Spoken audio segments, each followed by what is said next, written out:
Bonjour, bienvenue dans Parlons peu, parlons sexe sur Doctissimo.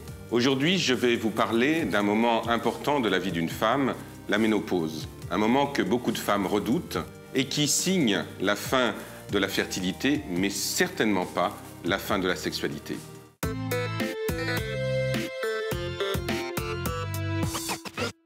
Une question pour commencer.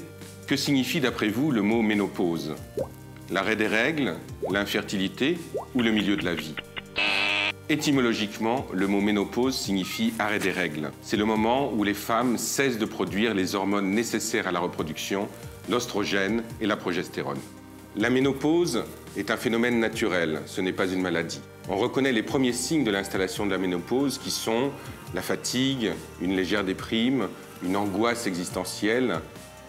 Bonsoir, monsieur l'agent. Je voudrais vous signaler une disparition inquiétante. Ma libido. J'ai 49 ans. Une fugue. Et au niveau sexuel, ce que l'on peut remarquer, c'est une baisse de la libido, une sécheresse vaginale, une anorgasmie, c'est-à-dire une absence d'orgasme.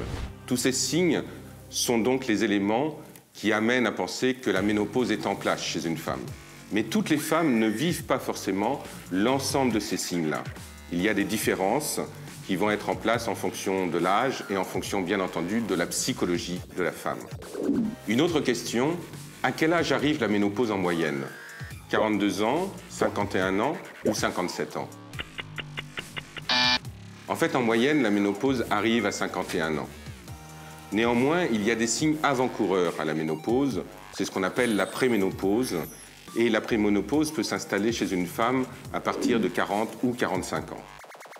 Une question que vous vous posez peut-être, les traitements hormonaux sont systématiques. Vrai ou faux? C'est faux.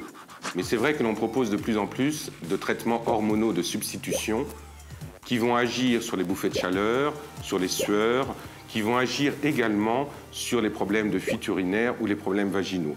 Ceci étant, ces traitements hormonaux de substitution sont de véritables médicaments qui, comme tout médicament, peuvent avoir des effets secondaires. Il faut donc les utiliser avec prudence et pour cela, bien entendu, consulter son gynécologue pour avoir une prescription qui soit adaptée au moment de la ménopause de chaque femme.